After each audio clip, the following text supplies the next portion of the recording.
To the beautiful ladies and gentlemen and fellas out there, Thursday Night Football, $1 million to first place. Only a few Thursday Night Football games left, but this one right here, we're getting treated to some good primetime showdown slates. This one is beautiful. This is a beautiful game. It is the highest total of the entire week, and we get it to start the week.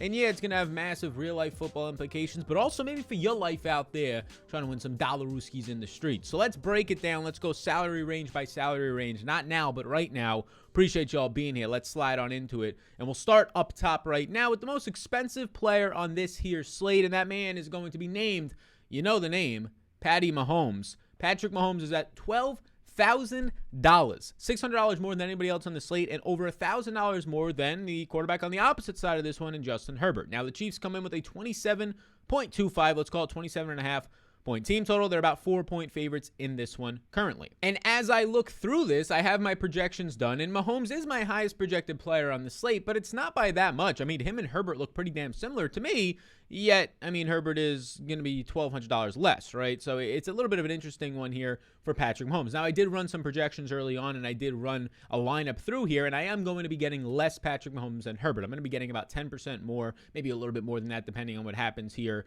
as the days go on, but about 10% more Justin Herbert currently. That being said, I still get over 40% Patrick Mahomes. It's just a factor of his price point. Obviously, he's coming off of a nice game, his best game since the last time he played the Raiders. Like, the only time he's played well is when he plays the Raiders, and now we'll see what happens with the Chargers secondary. Derwin James battling some injuries, but in general here, you're going to have a difficult spot, in my opinion, for Patrick Mahomes, because they have yet to really solve these two high safeties. Like, they're winning the games, but Mahomes' performances haven't really been there. So if you're somebody out there building just one lineup, and we're trying to cater to the people building just one lineup, Mahomes is definitely in play. He's in a player pool there. I mean, the guy is averaging 40 passing attempts per game, second in the NFL. He's averaging 282 yards per game. He's still getting there. The offense is still throwing the ball nonstop. He has a good offensive line against a good pass rush of the Chargers. He's top 5 in air yards. He's top 5 right now in deep attempts, so the upside is there downfield still. But it's just a price tag from a game theory standpoint. Like, I would rather go to Tyreek Hill, his wide receiver, who probably Tyreek Hill might come in with lower ownership. Like, I expect Patrick Mahomes to be owned by probably half the field. Tyreek Hill maybe like 45% because of his current price tag. And look, the last couple of games for Tyreek Hill haven't been great. I think he personally played well in that last game. He only got 4 targets, but in terms of what he was doing the entire time in the game, taking away one side of the field basically by getting a safety to go over top, when he actually did have targets, he looked good on them, converting on all 4 of his targets. He's looking good. It's just a matter of, does the volume get back to what it once was? And that volume was very, very high. Like, not that long ago, right? If you're looking at weeks 4 through 13, so just not the last 2 weeks, he was averaging 12 targets per game from weeks 4 through 13. It's now back-to-back games where he's just not popping off and not putting up massive point totals, so maybe we get a little bit of a discount now in his ownership. You're definitely not getting a discount in his price tag, but Tyreek Hill is going to be somebody that I definitely want to prioritize on this slate per usual, because he has by far and away not even close to highest ceiling on the slate. We now get down to 10,800, and you have your first Charger on the slate, and it is going to be Justin Herbert. I mean, Herbert is averaging nearly 300 yards per game, 296 yards per game. He is throwing the third most times in the league, right behind Patrick Mahomes' division rival at 39.5 times per game. He'll have a good offensive line matchup versus this Chiefs pass rush that ranks 23rd. I mean, you're getting deep ball accuracy, deep ball attempts. He's finally, these last couple of games, throwing downfield more. Everybody saw the great throw in the middle of the field, splitting the 2 safeties to Jalen Guyton. The week before that, he was taking deep shots left and right in the first quarter to Mike Williams, and as the game went on. And it's really unlocked the offense these last 2 weeks. And now you see Keenan Allen potentially trending back. They're expecting him to play. Apparently, Austin Ekeler's ankle wasn't that big of a deal. We'll see when Thursday comes. Maybe they're just not leading it on yet, but he could potentially be in for this game, and the offense can be up to full speed. I currently have Justin Herbert projected for 21.8 fantasy points. I get 55% Justin Herbert. That is excluding from the captain spot, just in my utilities. I like Justin Herbert. I'll prefer Justin Herbert right now to Patrick Mahomes. I have Herbert projecting out for more than Tyreek, but Tyreek's ceiling is way higher. I prefer Tyreek in the captain spot to Herbert, but overall utility, give me Herbert. Now you get to Austin Ekeler, and the latest on Austin Ekeler is that he did not participate in Monday's estimated report. If you're not familiar, Monday they don't practice if you play on Thursday night. They just put in a what would have happened estimated report, right? It's a weird rule for the NFL, but that's what you get. And he was going to be a did not practice on Monday, which makes sense. I mean, he ended up tweaking his ankle on Sunday, leaving early. They said afterwards, and he said afterwards, that if this was like a game where they weren't blowing out the other team, they think that they needed him, hence a playoff game, hence a game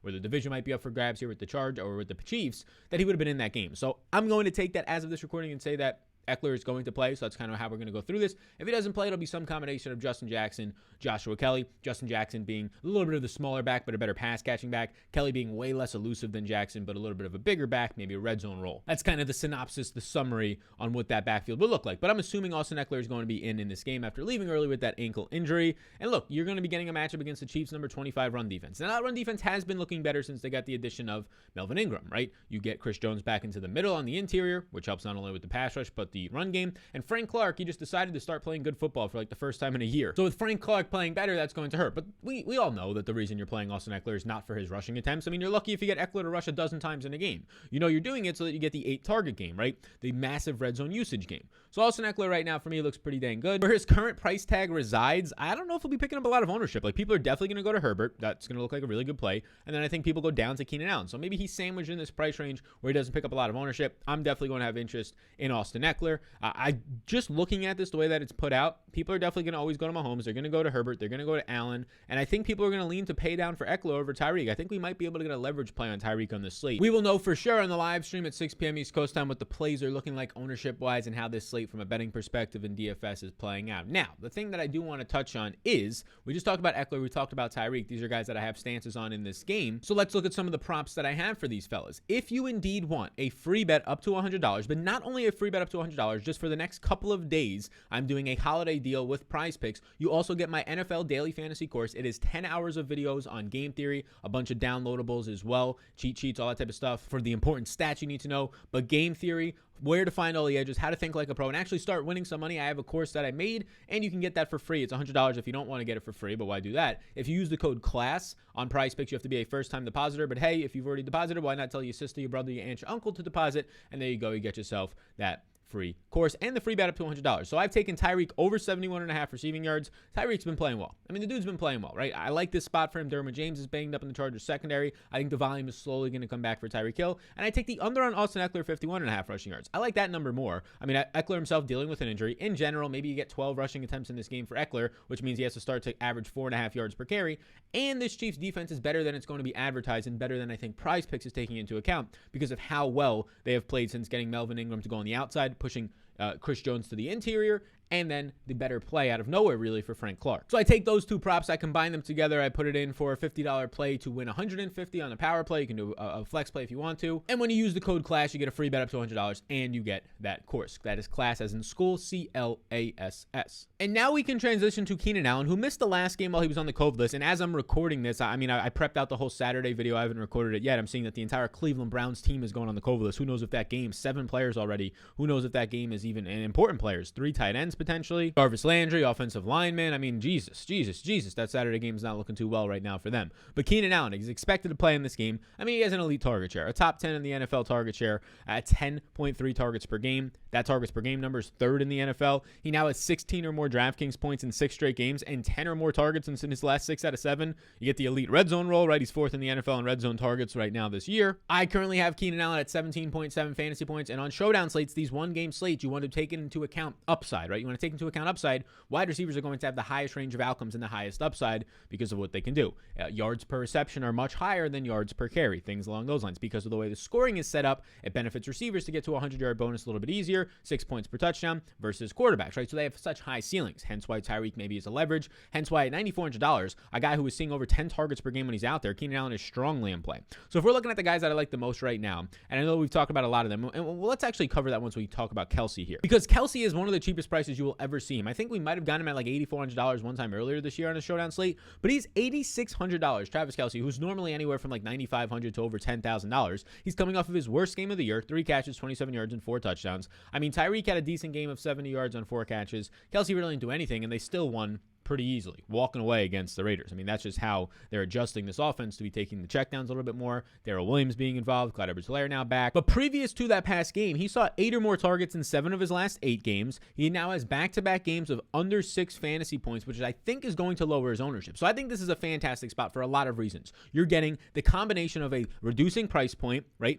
Likely lower ownership, even though it's just one bad game. Again, 8 or more targets in 7 of his last games before this one. He's still going to get the volume. If you get 7 or 8 targets from Kelce in this game, in this matchup, I think it's going to be fine, especially at this current price tag. So if I'm looking at this right now, the guy's above $8,000, and it's clearly a loaded slate. You have 2 awesome offenses and great skill players all around. There's a bunch of yeses up here. So if I had to differentiate it for you right now, I think that the most secure play of all these guys that I'm looking at right now above me, if he plays, is likely going to be Justin Herbert at his price tag at $10,800. But I think there's a lot of nice leverage opportunities on Tyreek and Kelce, which we don't normally get, so they look good as well. I would say I'm the least interested in Ekeler. We'll see how the ownership goes throughout the week, though, out of all those yeses. So now let's slide down and we'll go to this next range. And again, the slate of loaded players just continues. Mike Williams at $7,400. We mentioned this on Twitter last week. I mentioned it in the content. Everybody and their mother wanted to play Mike Williams last week. I didn't understand it. Again, this is another piece of the DFS course and all these little tic-tac things, these little things that if you start to pick up on and realize, you see where everybody's going wrong. A 20% on Mike Williams, who wasn't going to see a role change, was picking up all of this ownership because Keenan Allen was out. That doesn't matter. Keenan Allen plays the slot, right? And Mike Williams is not going to start running 30 more routes in the game. He's not going to start seeing 5-3, 2 more targets in the game. No, Josh Palmer was filling in for Keenan Allen. So the guy who's going to see a role change was Josh Palmer, from being the wide receiver 4 to ended up being in that game the wide receiver 2, but a top 3 wide receiver, right? Jalen Guyton was going to continue to run his seam routes on the outside. Mike Williams is going to continue to run his normal routes. Maybe he gets leaned on for 1 more target in the game. He only ended up with 6 targets, so that didn't happen. So people made a big mistake last week. Now Mike Williams, if you get Keenan Allen back, I'll actually like more because he'll be way lower owned than if Keenan Allen was to miss this game. He's at a fair price point, and he might start to become a leverage play for what his upside is, right? So I expect the same role whether Keenan Allen is in or out, just like we saw last week and just like we were expecting. Mike Williams for me right now is a very solid play. He's at a price point where he's kind of in not no man's land because you have Clyde Edwards-Helaire right next to him, but it's just kind of him and Clyde Edwards-Helaire. So he might naturally pick up some more ownership just because of the range he's in. $1,000 more is where Kelce lies, but we'll have to track that as Thursday comes. I have Mike Williams for 14 fantasy points versus Clyde Edwards-Helaire, who's basically we round up to about 12 fantasy points. So I would prefer Mike Williams. We'll see where the ownership comes in. Clyde Edwards-Helaire came back in that game. I mean, he's basically right now in a split backfield with Darrell Williams. Eric Gore saw some carries, but a lot of that was kind of in garbage time. He had the big 50-plus yard touchdown. Now in 2 games for Clyde Edwards-Helaire since returning, he's had 24 attempts, 6 targets, 124 yards, and 2 touchdowns. He's getting the red zone work, which is nice, but he's definitely splitting the work, especially on 3rd downs with Darrell Williams, which is kind of limiting his upside a little bit. So expect somewhere around 50-55% of the snaps. He'll have the touchdown upside, though, because of the fact that he's in this offense that continues, even though they're struggling at times, continues to find the end zone. Clyde Edwards-Helaire has a red zone touch in every single game this year. Next up, we can go to some guys who now start to become where you probably get different on the slate. Because all those guys, everybody knows all the guys I just said. They know that they're decent plays. They like them. This is where you probably can start to get different because these players just naturally don't look as good at their price tags, and maybe they're not as flashy of players. So Jared Cook at $5,400. I think this starts to become a nice leverage opportunity. He is the clear tight end one on this team. He ran 25 routes last week, and he's averaging 5 targets per game. So far this season, he has 5 performances of 10-plus points. Nearly half of his games, he's getting at least double-digit points. So I'm expecting around 25% of the targets. I'm expecting a red zone role. So Jared Cook, for me, he is definitely not cheap. He should probably be closer to like $4,400 or $4,600 for what his role is, but he'll be in play and remain in play. Now, these next couple of guys are difficult to see if they're actually going to be leverages, but Mecole Hardman has something going for him. Not much, but something. Josh Gordon is not going to play in this game. He's on the COVID list. It's very unlikely that he plays. He's probably already ruled out by the time you're watching this. And Mecole Hardman is somehow priced as the number 2 wide receiver for the Chiefs, even though he operated the last few weeks as the wide receiver 5. Like, he's priced at $5,000 ahead of 3 other receivers if Gordon wants to be on the slate, even though he played 37% of the snaps and ran just 10 routes last week. He has now, in 3 straight games, not ran over 10 routes. Mecole Hardman is basically being factored out of this offense. But with Josh Gordon now out, and Josh Gordon running like 20 routes last week, that's going to give a little bit more usage to Mecole Hardman. So maybe Hardman runs 16 or 18 routes. That being said, though, if Hardman comes in this game like 20 to 25% owned, it's really hard to want to get there. The fact that Gordon is out at least opens up the opportunity for Hardman to see a little bit more work, and it takes one play for him. Jalen Guyton at $4,800 is just not in play for me at all. I mean, he's had back-to-back games with these nice touchdowns, deep touchdown in that last game. That's fine. That's great, but he's $4,800 for a guy who's just running wind sprints, and if Keenan Allen is out there, it just looks even worse. If anything, Josh Palmer proved that he should be out there more because he's the much better wide receiver, more versatile receiver. Guyton does one thing. He stretches the field, but so does Mike Williams. You don't need the redundancy. And Guyton had that beautiful touchdown in the middle of the field, but that's all he did, just 3 targets. A couple weeks ago when he had a nice game, it was just on 4 targets. So you're getting very low volume here. At $4,800, Guyton has to go out there and hit that home run play. If you were asking me, though, to choose between Mecole Hardman and Guyton, I would choose Guyton because I think he's at least going to run 25 routes, so that's something that he is going for him. So let's actually make Mecole Hardman a no. If you wanted to play one guy in this range between Hardman, Cook and Guyton. I would personally go with Cook, but Guyton will just at least keep in play for now. Again, I think he runs probably 24 routes in this game, gets 3 or 4 targets, and you're hoping for a touchdown because at 4,800, it's really difficult. I've got him projecting up for about 5 fantasy points. He's my worst projected play on this slate out of anybody above $1,000. The defenses are here at $4,400. I personally don't have interest in the Chiefs. I have them as not anywhere near as good of a play as the other defenses or the other defense, and specifically the kickers. Both kickers are in play. I'd choose the kickers on this slate over the defenses. A nice total around 50.5. I think both kickers are solid kickers. The one problem you might have is the Chargers like to go for 4th down a lot. The Chiefs like to go for 4th down a lot, which leads you to less field goal attempts. So that's one issue which you might want to shy away from. Darrell Williams is at $3,200. This is the range that starts to become maybe a little bit more difficult for me. It's really this next couple of players. Like, one of them looks really good but not getting production, and then you have Darrell Williams, who's not getting a lot of volume, but he's getting production, right? He's getting these pass catching role. He had a touchdown last week in the receiving game. He had overall 3 receptions on 3 targets in that game, but you're not seeing a lot of usage. Like, he's going to play basically 30% of the snaps, right? 30% of the snaps when the game is close. Maybe it bumps up to 40% if you get no Derek Gore in this game moving forward. But all he had in week 14 was 5 touches. He's been below 10 touches in 3 straight games since Clyde Edwards-Helaire has returned, and he's kind of priced for it at $3,200. But if you're going to get 5 touches and the guy doesn't find the end zone, even if those 5 touches go for a good game of like 40 yards, you're looking at that for 4 or 5 fantasy points if he catches a ball. So Darrell Williams stays in play just because he's not expensive and he's still seeing these 30% snaps, 40% snaps in the Chiefs offense, and they're favorites, so maybe a little bit more usage for him later in the game. But it's just really difficult to see the overall upside there with Clyde Edwards-Helaire playing 50% of the snaps, and maybe Derek Gore gets in for like 10%.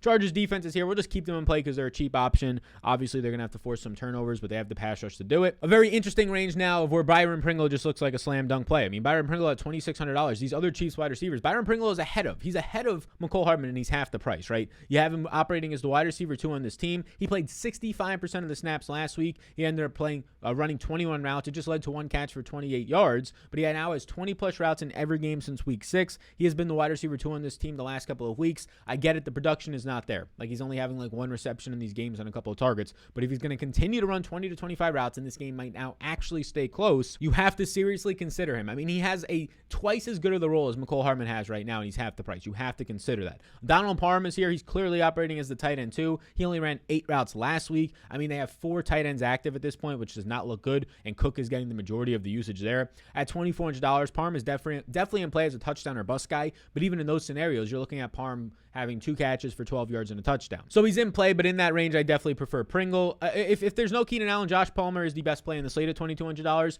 Last week, he ended up seeing 7 targets, which led the team 5 catches, 66 yards, and a touchdown. He was the flat minimum $3,000, our number 1 wide receiver value last week. But just like I said, his role changes the most with Keenan Allen out last week. His role changes the most if Keenan Allen comes back. So I would not expect by any means for Josh Palmer to just now be a dude in this rotation unless they go 4 wide receiver sets, if Keenan Allen returns for this game. So expect Palmer to go back to being kind of the backup to Keenan Allen. Expect him to go back to running, like 12 routes in the game. And 12 routes is not terrible. Like, he's kind of priced for being the backup at $2,200. So maybe Palmer runs 12 routes. He's a target or 2. I definitely prefer Byron Pringle, but I'd probably prefer Josh Palmer to Donald Parham at that point. I'll take maybe the upside from him playing really well last week. Justin Jackson is here. So these backup running backs, you see Joshua Kelce at the bottom and Justin Jackson. No interest at all if Ekeler is active. If Ekeler is out, I'll have more interest in Justin Jackson.